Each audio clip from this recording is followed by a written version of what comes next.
사회복지 실천기술론 핵심력 강의 들어갑니다. 이번 시간에는 앞에서 말씀드린 대로 경험적 가족치료 모델의 판서부터 진행을 해 나가도록 하겠습니다. 경험적 가족치료 모델 사티어와 휘테커의 이 모델에 대해서 앞에서 쭉 한번 훑었는데요. 여기에 대해서 간단하게 키워드 방법으로 한번 정리를 해보도록 하겠습니다.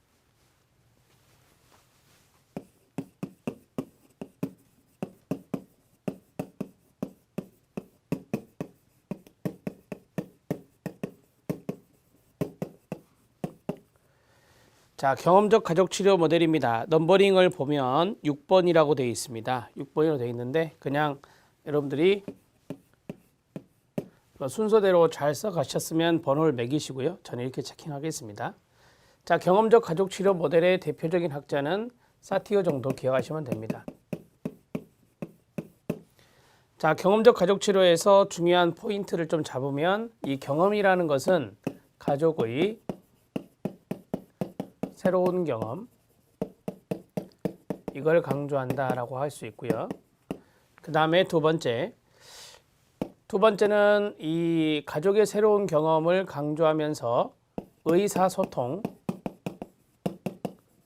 의사소통의 유형을 살펴보고 이 의사소통의 유형이 일치형의 의사소통이 될 수 있도록 하는 것이 목적이 될 수 있습니다. 또 하나의 목적은 경험적 가족치료에서 자존감이 낮은 가족성원들의 자기 가치감,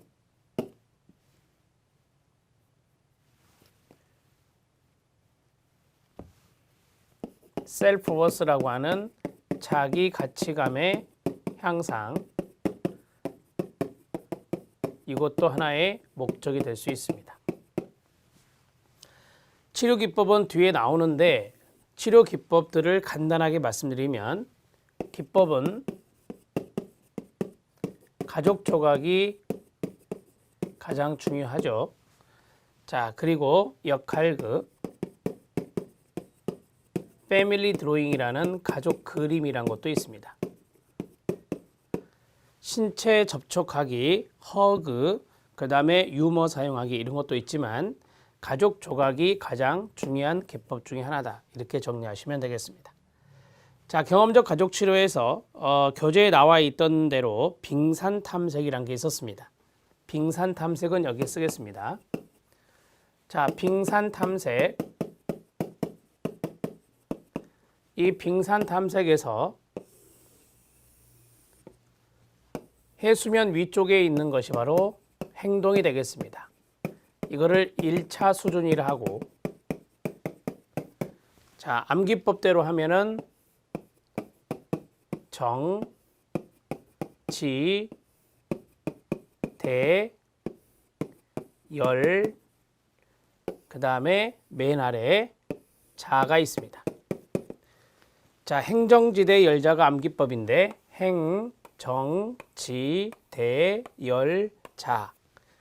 자, 행동이 1차 수준이고 여기서부터 여기까지를 2차 수준이라는데 이거는 감정입니다. 여기는 지각입니다. 여기는 기대감입니다. 여기는 열정입니다. 여기는 자아입니다. 자, 여기를 우리는 2차 수준이라 하고 그 다음에 여기를 마지막 3차 수준이라고 합니다. 그래서 경험적 가족치료에서는 빙산 탐색, 이 기법을 통해서 가족들의 자아, 즉 내적 경험이라 하는데요. 그 내적 경험을 탐색하고 그 내적 경험을 이끌어내는 겁니다. 그렇게 해서 가족원이 가지고 있는 자존감 이런 것들을 향상시켜 주는 것이다. 이렇게 정리를 하시면 되겠습니다. 자, 경험적 가족 치료는 이 정도 정리를 하시고요. 기법은 나중에 또 나오니까 그때 또 정리를 하도록 하겠습니다. 자, 기출문제 확인학습에서 말씀드렸다시피 사티어의 의사소통 가족치료 모델, 의사소통을 중요하게 생각했다라고 말씀을 드렸었죠. 그래서 이러한 내용들을 잘 알아두시고요. 의사소통의 유형은 우리가 이제 5가지로 이야기할 수 있다. 이렇게 정리할 수 있죠. 의사소통의 유형에 가장 바람직한 것이 말씀드린 대로 일치형이다. 이렇게 말씀드릴 수 있는데 그 내용에 대해서 간단하게 또 말씀드리겠습니다. 의사소통의 유형 5가지를 어떻게 구분했냐면 변이는 자신, 타인, 상황이었습니다.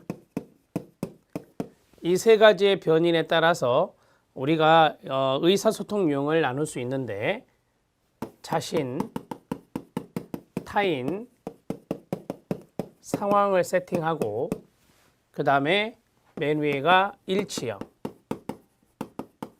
그 다음에 비난형, 순종에 해당되는 회유형, 그 다음에 초이성형,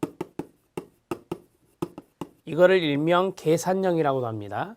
그 다음에 산만형이 있습니다. 자, OX로 해보면 일치형은 자신과 타인과 상황 모두 다 고려합니다. 비난형은 타인을 비난하기 때문에 타인은 무시를 하고 자신과 상황은 고려하는 겁니다. 회유형은 희생입니다. 자기 희생, 자신을 고려하지 않고 타인과 상황은 고려하는 겁니다.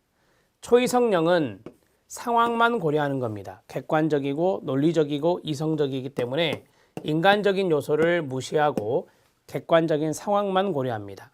산만형은 모두 다 고려하지 않습니다.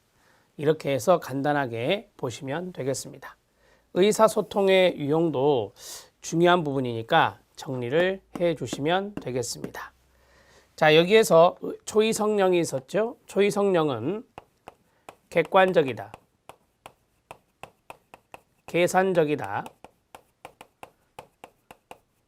이런 단어들을 조금 알아두실 필요가 있습니다. 자, 됐습니다. 자, 이제 전략적 가족 치료 모델 들어갑니다. 밀란, 헤일리, MRI가 있는데요. 이탈리아의 밀란 학파에 해당되는 것이 바로 밀란이고요. 그 다음에 헤일리, 대표적인 학자입니다. MRI 모델 정신건강연구소의 약자인데요. 거기에서 MRI 모델이 개발되는데 이것도 전략적 가족치료 모델에 해당됩니다. 자, 인간 행동의 원인에 중점을 두지 않고 끊으세요. 단지 문제의 행동을 변화시키는 해결 방법을 개설하는 데 초점을 맞추고 있습니다. 치료자가 가족의 문제를 해결하기 위한 다양한 전략, 거기에 밑줄입니다. 다양한 전략을 고안하는 데 주안점을 두고요. 가족에 대한 체계지향적인 관점을 지니고 행동의 정신 내적 원인보다 증상 행동의 대인관계적 의미에 초점을 둔다라고 했습니다. 첫 번째, 체계지향적 관점, 거기에 가로치세요. 이 전략적 가족치료는 초기 가족치료이기 때문에 체계론적 관점에서 중요성이 있습니다. 그래서 체계지향적인 관점을 지니고 있다는 것이 첫 번째. 그 다음에 증상행동의 대인관계적 의미, 거기에 가로쳐 주시기 바랍니다. 자, 이 전략적 가족치료는 문제의 원인보다는 어떤 증상행동이 나타나면 그 증상행동이 대인관계적인 측면에서 어떤 문제가 있느냐, 어떤 의미를 갖고 있느냐, 여기에 더 초점을 두었다는 겁니다. 클라이언트에 대한 이해보다 변화, 다른 말로 하면 문제 해결이 되겠죠. 변화에 대해 더 관심을 주고요. 10회 이하의 단기의 체계적 치료라고 합니다. 단기 치료라고 아시면 됩니다. 단기에 동그라미 쳐주시면 되겠습니다. 자, 전략적 가족치료에 대한 부분들의 출제된 부분을 보시면 기출문제 확인학습에서 전략적 가족치료에서 활용하는 역설적 개입이 있습니다. 역설적 개입을 다른 말로 역설적 지시, 증상 처방 이렇게 이야기하는데요. 자, 출제되었던 내용이 뭐냐면 치료적 이중구속이라는 겁니다. 치료적 이중구속이란 말이 나오면 전략적 가족치료를 꼭 생각하셔야 됩니다. 1번 가족이 변화에 대한 저항이 클 때 사용할 수 있다라고 했습니다. 변화에 대한 저항이 크면요, 변화에 대한 방법을 한다 하더라도 그거를 안 하려고 하겠죠. 그래서 변화에 대한 저항이 클 때 오히려 문제 행동을 수행하게 하는 역설적 지시가 먹힐 수 있다 그 말이죠. 문제와 관련된 가족의 행동 체계를 정확히 파악하여 증상 처방 기법을 활용한다라고 했습니다. 증상 처방 기법이 다른 말로 뭐다? 역설적 지시. 치료적 이중구속을 활용하여 문제를 해결하는 것이 여기에 들어가는데요. 자, 치료적 이중구속. 그러니까 서로 상반된 메시지를 보내는 것을 이중구속이라고 배웠는데 이중구속이라 하죠. 근데 이걸 치료에 활용한다는 겁니다. 자, 역설적 개입 지시는 변화하라는 메시지가 있어요. 변화하라는 메시지가 들어가고 변하지 말라는 메시지예요. 서로 상반된 메시지죠. 두 가지 모순되는 메시지를 동시에 전달하는 치료적 이중구속 상황을 만드는 거다라고 했습니다. 자, 각주가 하나 붙었는데요. 그 각주 보시면 증상 이용, 지시적 기법, 역설적 기법과 연관성이 있다. 즉 역설적 개입이라고 하는 역설적 지시나 증상 처방이나 그 다음에 지시적 기법, 역설적 지시도 지시니까요. 이러한 것들이 바로 치료적 이중구속과 연관성이 있다는 겁니다.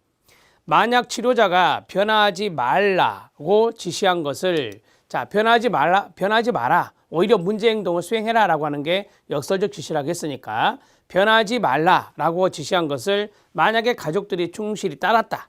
자, 충실히 따랐다라고 하면은 그 증상을 계속해서 보이게 되잖아요. 그 증상을 보이면서 그 가족원들이 그 증상을 통제할 수 있는 상태까지 갈 거다라고 하는 거예요.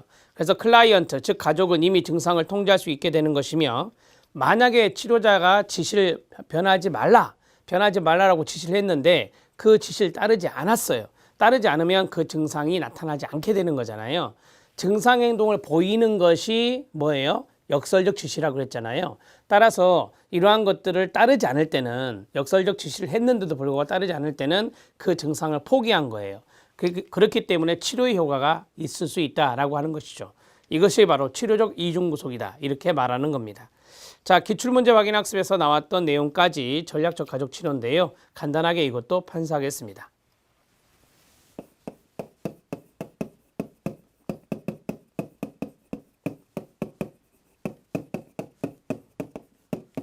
자, 전략적 가족 치료는 밀란학파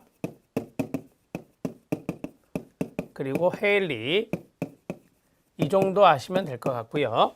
자, 전략적 가족 치료에서 이 전략은 문제 해결을 위해서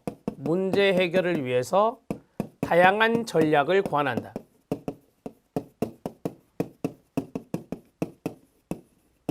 두 번째, 문제 원인에 초점 두지 않습니다. X하면 되겠죠? 그 다음에 세 번째는 이 체계적인 관점의 치료예요. 그래서 체계론적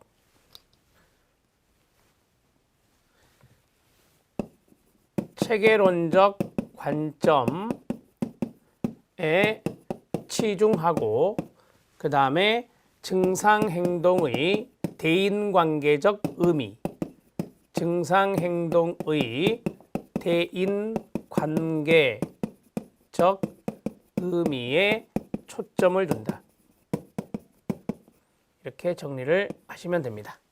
자, 전략적 가족치료에서 기법은 뒤에 또 나오겠지만 여기에서 나왔던 내용들 하나 더 할게요. 단기치료라고 말씀드렸죠. 단기치료에 해당되고요. 치료적 이중구속에 대해서 설명이 나왔기 때문에 치료적 이중구속. 자, 치료적 이중구속에 해당되는 것이 역설적 지시다. 역설적 지시의 동의어처럼 쓰이는 것이 증상 처방이다. 이렇게 이야기할 수 있는데, 자, 치료적 이중구속은 이중구속의 그 상반된 메시지를 보냄으로써 치료적인 효과가 나타나는 것인데, 자, 여기 이제 역설적 지시, 역설적 개입이 나왔으니까 이걸 알아놓으시고요. 자, 변화하지 말라.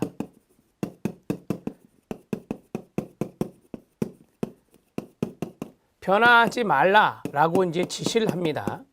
이러한 지시를 하는데 이게 바로 이제 뭐냐면 역설적 지시가 되는 거예요. 변화 방법을 써야 되는데 변하지 말라. 오히려 문제 행동을 수행해라. 라고 하는 것이 역설적 지시라 했으니까요. 자, 이러한 지시를 했을 때 가족원이 이것을 따른다면 가족원이 이것을 따른다면 그 지시대로 따른다면은 증상 통제가 가능하게 되는 것이고 만약에 이것을 따르지 않는다면, 변하지 말라라고 하는 지시를 따르지 않는다면 증상을 포기하게 되는 거다.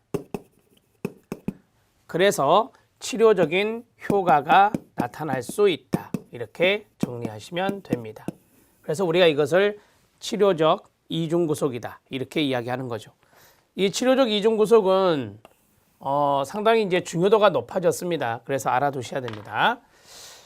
자, 이제 해결 중심 가족 치료 들어갑니다. 김인수, 미국 이름으로 인수버그라고 하고요. 그 다음에 이분의 남편 스티븐 드쉐이저가 대표적인 학자입니다.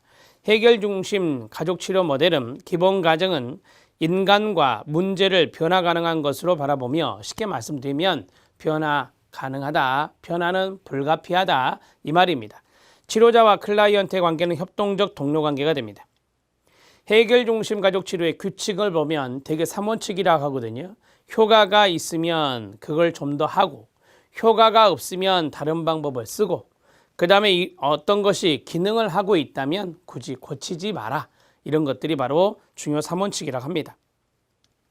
그 다음에 문제 중심적 이야기를 끊어요. 해결 중심적 이야기로 변화시켜 나갑니다. 그러니까 문제가 있었던 것을 해결하기 위해서 해결 중심적, 그러니까 어떤 방법이 더 효과가 있었는가를 찾아서 해결 중심적 이야기를 가족들과 나누어 그것을 이제 질문기법이라는 게 뒤에 나오는데요. 질문기법을 통해서 그것에 대한 답변을 듣고 해결 방법을 찾아내는 거죠. 자, 기본 원리 별표 하나 쳐주시기 바랍니다. 건강하고 긍정적인 것에 초점을 두고요. 강점, 자원, 증상까지 치료에 활용하고요. 탈이론, 비규범, 내담자, 가족의 견해를 중요하게 생각합니다. 쉽게 말씀드리면 이론보다는 경험적인 부분들을 더 많이 찾는다라고 보시면 돼요. 간단하고 단순한 방법을 선호하고요. 변화는 불가피하다. 앞에서 말씀드렸고요. 현재 초점을 맞추고 과거 지향 아니라 미래 지향이에요. 거기에 쓰세요. 과거 X라고 쓰면 돼요. 그 다음에 내담자와 협력적 관계를 중요시하는 것입니다. 이 정도 알아두시고요. 자, 치료 목적은 구체적이고 행동적인 것을 목표로 합니다. 이것도 단기 치료거든요. 그 다음에 내담자 생활에서 현실적이고 성취 가능한 것을 목표로 합니다. 현실적에다 동그라미 1, 성취 가능한 것에 동그라미 2, 현재 지향이라고 했잖아요. 현재 초점을 둔다 그랬으니까 현재 이 성취할 수 있는 거, 가족들이 할 수 있는 거, 그러한 것들을 찾아서 가족들에게 효과적인 방법을 쓰는 겁니다. 내담자의 문제 해결 능력을 인정하고 문제 내용보다 문제 해결 방안의 모색과 새로운 행동 유형의 시작에 초점을 둔다라고 했습니다. 그러니까 문제에 초점을 두는 게 아니에요. 문제를 초점에 두는 것이 아니라 해결 방안을 생각해내요. 그리고 그 해결 방안에 대해서 가족원들이 시작할 수 있게 도와주는 거예요. 그 다음에 인간의 잠재적 자원이나 문제 해결 능력이나 과거의 성공적 경험이나 그 다음에 변화 욕구 등을 중요시하는데, 과거의 성공적 경험은 뭐냐면 어떤 과거, 그러니까 가족원들이 과거에 어떤 문제가 있을 때 그것을 극복했던 것을 찾는 것이 있어요. 그게 바로 대처 질문이라고 하거든요. 그러나 과거에 많이 치중하지는 않습니다. 그거 조심하시고요. 그 다음에 반복적으로 잘못 다루었던 것을 반복적으로 계속해서 이제까지 잘못 다룬 것을 문제로 보며 개입과 가족의 역기능에 초점을 두지는 않습니다. 앞에서 말씀드린 대로 가족의 강점이나 가족의 긍정적인 것, 거기에 초점을 두는 거지 가족의 역기능에 초점을 두지는 않는다. 이렇게 정리하시면 되겠습니다.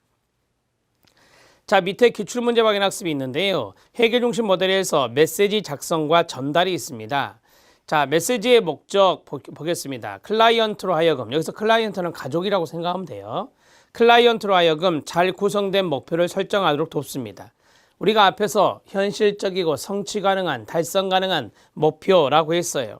자, 그러한 것들을 잘 구성된 목표라고 하거든요. 그러한 것들을 설정하도록 돕고, 클라이언트로 하여금 그들의 생활 속에서 목표와 관련된 예외 상황에 초점을 맞추게 합니다. 예외 상황의 밑줄, 문제가 없었던 상황입니다. 따라서 여기에 나중에 질문이 나오는데 예외 질문이라고 하죠. 클라이언트로 하여금 누가 무엇을 하여 예외 상황이 일어나게 하는지를 발견하게 합니다. 특히 클라이언트 자신이 무엇을 어떻게 하는지에 주목하게 합니다. 이게 바로 이제 메시지의 목적이라고 하거든요. 이런 것들을 메시지의 목적이라는데, 자, 피드백 작성과 전달을 위한 지침입니다.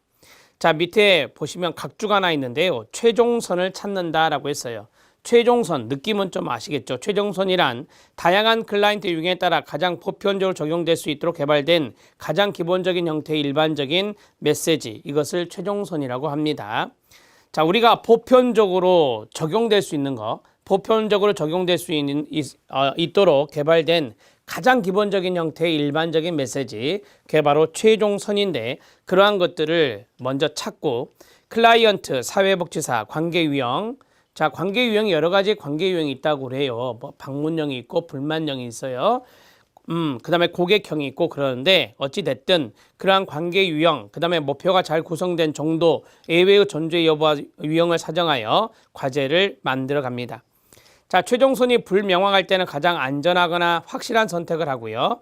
자, 클라이언트가 원하고 중요하게 생각하는 것에 동의를 하고 해결 구축에 도움이 되는 클라이언트 행동을 칭찬하고 과제가 타당한 것으로 수용될 수 있도록 연결문을 제공하고요. 클라이언트의 단어나 문장을 사용함으로써 클라이언트 준거 틀 안에 머무르고요.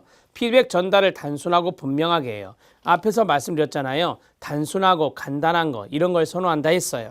그 다음에 클라이언트의 반응을 관찰하면서 피드백 전달을 의도적이고 믿을 만하게 하는 것입니다. 자, 우리가 이제 피드백이라고 하는 것은 이제 치료자가 주는 거잖아요. 그래서 클라이언트로 하여금 어떤 목표를 구성할 수 있도록, 자, 어떤 메시지라고 하는 것이 있었잖아요. 그 일반적인 메시지를 최종선이라고 하는데, 그 최종선, 버텀 라인이라고 하는 먼저 최종선을 찾고 일반적인 메시지를 찾고 거기에 대해서 뭐 위에서 말씀드린 대로 메시지의 목적들이 있었잖아요. 잘 구성된 목표, 그 다음에 두 번째로는 예외 존재 여부, 예외 상황, 그러한 것에 초점을 맞추고요. 그 다음에 그 유형이라고 하는 것은 뭐냐면 우리가 그 관계 유형이 있어요. 가족이 뭐 고객형이냐, 불만형이냐, 방문형이냐, 이런 식의 어떤 형태가 있는데, 그러한 형태에 따라서 우리가 메시지를 그 최종선을 만든 상태에서 그러한 것들을 세 가지를 탐색을 하는 거죠. 탐색을 해서 클라이언트가 중요하고 원하고 있는 것, 이런 것들이 있을 건데, 가족들이 원하는 게 있을 건데, 거기에 대해서 서로 합의를 해야 돼요. 동의를 하고, 그 다음에 뭐 해결 구축에 대해서 도움이 되는 열성적으로 클라이언트가 참여를 했다, 가족이 참여를 했다, 그러면 거기에 대해서 행동에 칭찬을 해주고요. 그 다음에 과제를 줬을 때 이제 어떠한 과제를 이제 치료자가 줄 거 아니에요. 치료자가 주게 되면 그 치료자의 과제가 타당한 것으로 받아들일 수 있도록 이야기를 해줄 필요가 있어요. 그거를 여기서 이제 우리가 연결문이라고 했는데, 이러한 연결문이 바로 이제 피드백이 될 수 있겠죠. 그런 피드백을 전달해 줄 때 단순하고 분명하게 해줘서, 될 수 있으면 피드백을 줄 때는 가족이 생각하고 있는 어떤 준거 틀이 있는데 그 틀을 많이 벗어나지 않아야 되겠죠. 만약에 벗어나게 되면 협력적인 관계가 깨지게 되기 때문에, 그래서 클라이언트의 반응을 가족원들의 반응을 관찰하면서 이러한 피드백을 전달하고 또 신뢰관계가 형성될 수 있도록 노력해 나가는 겁니다. 그러한 것들이 바로 이제 메시지의 작성과 전달, 이렇게 돼 있는데, 이 메시지의 작성과 전달에서 서로 주고받는 피드백이 상당히 중요할 수 있다, 이렇게 정리를 하시면 됩니다. 자, 해결 중심 가족 치료 모델에 대해서 정리하겠습니다.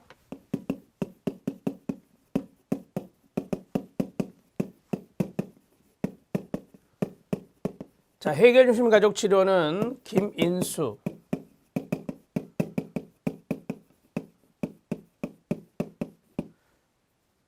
쉐이저 부부입니다. 해결 중심 가족 치료는 단기 치료라고 말씀을 드렸죠. 단기 치료에 해당된다라고 보시면 되고요. 자, 조금 어려운 말이지만 해결 중심 가족 치료는 후기 가족 치료입니다.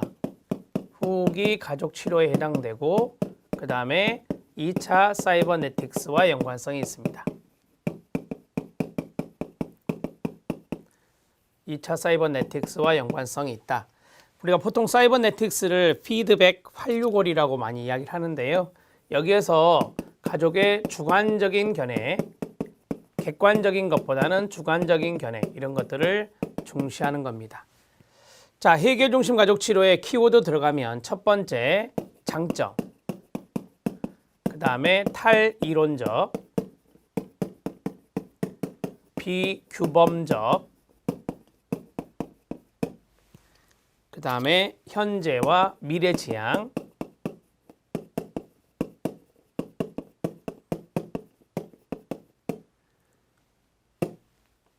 변화 가능. 자, 나중에 기법이 나오겠지만 다양한 질문 기법 활용,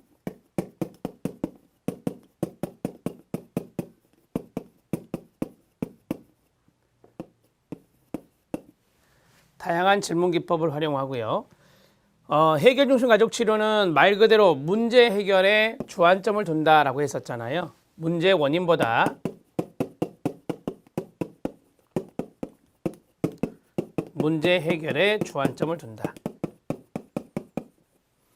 자, 문제 해결에 주안점을 두기 때문에 해결 방안을 모색해야 되겠죠.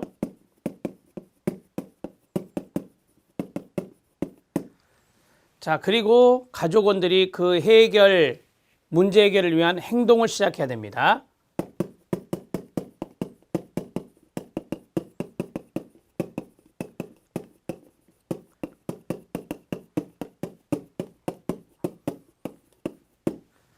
자, 해결 중심 가족 치료는 이 정도의 어떤 키워드를 잡아주시고, 자, 위에 있는 것은 제가 좀 사이드로 써드린 겁니다.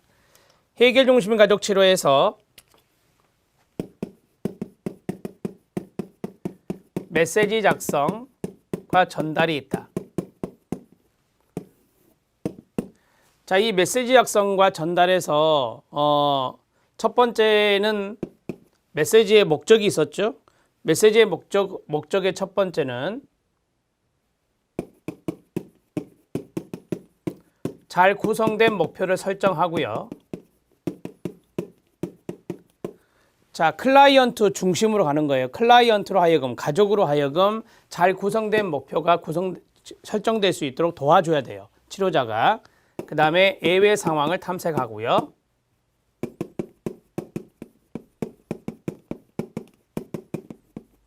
예외 상황을 탐색하고, 그 다음에 클라이언트의 어떤 유형이 있어요. 그러니까 가족의 유형이 있는데, 해결 중심 가족 치료에서 말하는 가족의 유형,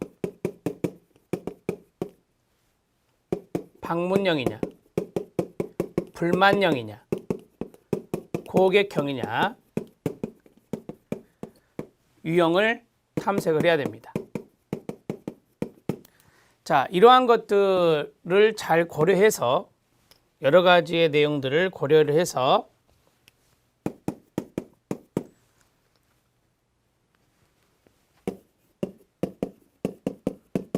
피드백을 전달한다. 자, 이 치료자의 입장에서 여러분들이 생각을 해보세요. 가족들이 어떤 목표를 구성했다. 가족들이 거기에 이제 동의를 했고요, 치료자가. 그리고 예외 상황을 탐색해서 문제가 발생하지 않았던 예외 상황을 탐색해서 또 거기에 대해서도 치료자가 메시지를 전달해야 될 거 아니에요. 자, 가족의 유형이 여러 가지가 있는데 그 유형에 따라서 또 메시지가 달라집니다. 과제도 달라지고요. 그래서 이런 피드백을 전달할 때 과제를 부여하게 되는데 이 과제를 부여할 때, 피드백을 전달을 할 때 유형에 맞게 과제가 부여돼야 되겠죠. 여기 유형에 맞게 과제가 부여돼야 된다. 그리고 이 과제 부여에서 맨 마지막에 보면 클라이언트의 반응도 관찰할 필요가 있어요.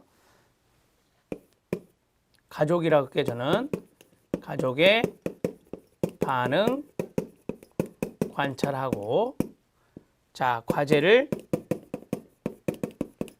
수행토록 해야 되겠죠. 이렇게 정리를 하시면 됩니다. 최근에 출제가 된 거예요. 최근에 출제가 되어서 말씀을 드린 거니까 자주 나온 것은 아니니까요. 이 정도 정리를 하시면 되겠습니다. 자, 이제 가족 대상 사회복지 실천 모델에서 사용하는 기술들이 많이 있습니다. 이 기술들이 있는데 보시면 그 모델마다 기술이 다 틀리죠.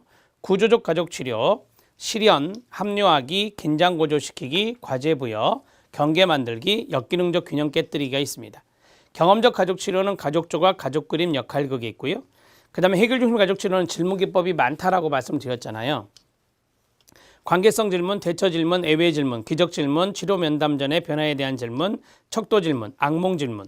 이 악몽 질문은 제가 팁으로 넣어드린 거예요. 아직까지는 출제된 바는 없습니다. 자, 그 다음에 전략적 가족 치료는 역설적 지시, 앞에서 말씀드렸고요. 긍정적 의미 부여, 재명명, 그 다음에 순환 질문, 탈삼각화 이런 것들이 있습니다. 자, 기출문제 확인 학습에 보니까 이야기 치료의 외제화하기, 문제의 외연화가 나오는데 이것도 기법입니다. 그래서 여기 넣어드렸어요. 이야기 치료에서는 문제의 외연화가 중요한 기법이다. 이렇게 정리를 하실 수 있어요. 자, 이러한 내용들을, 이 기법에 대한 내용들은 다음 시간에 이제 진행을 할 건데, 제가 이제 이것은 좀 필요하잖아요. 각 치료 모델하고 그 다음에 기법하고 이렇게 쭉 연결해서 한눈에 볼 수 있게 정리를 하겠습니다. 자, 먼저 구조적 가족 치료가 나왔는데요. 구조적 가족 치료, 지금 보hen의 가족 치료가 없어요. 보헨의 가족 치료 하나 있거든요. 자, 여기서 쓰겠습니다. 다세대적 치료, 보헨이라고 학자를 넣어드리고요. 탈삼각화 정도 아시죠? 탈삼각화. 자, 그 다음에 두 번째, 잘 출제되는 것만 말씀을 드릴게요. 구조적 치료, 미누친입니다. 경계 만들기,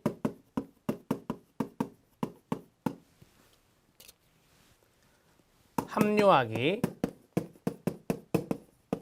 합류입니다. 역기능적 균형 깨뜨리기, 그 다음에 경험적 가족 치료, 경험적 치료라고 쓰겠습니다. 사티어, 가족 조각, 역할극 정도 아시면 됩니다. 그 다음에 전략적 치료,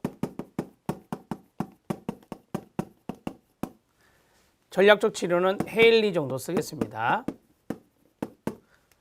역설적 지시,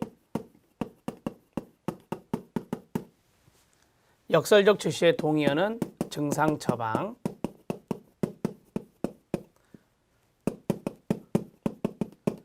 실현 체험 하기, 그 다음에 재명명, 순환 질문.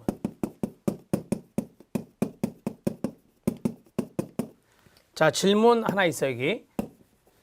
질문 하나 있고요. 그 다음에 다세대 했고요. 해결 중심,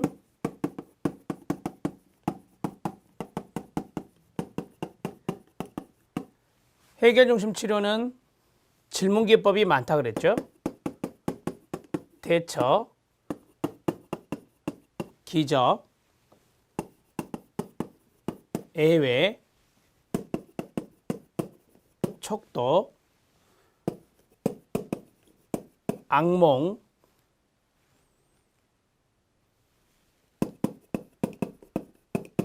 관계성 질문. 자, 그리고 면담 전, 면접 전 변화에 대한 질문이 있다.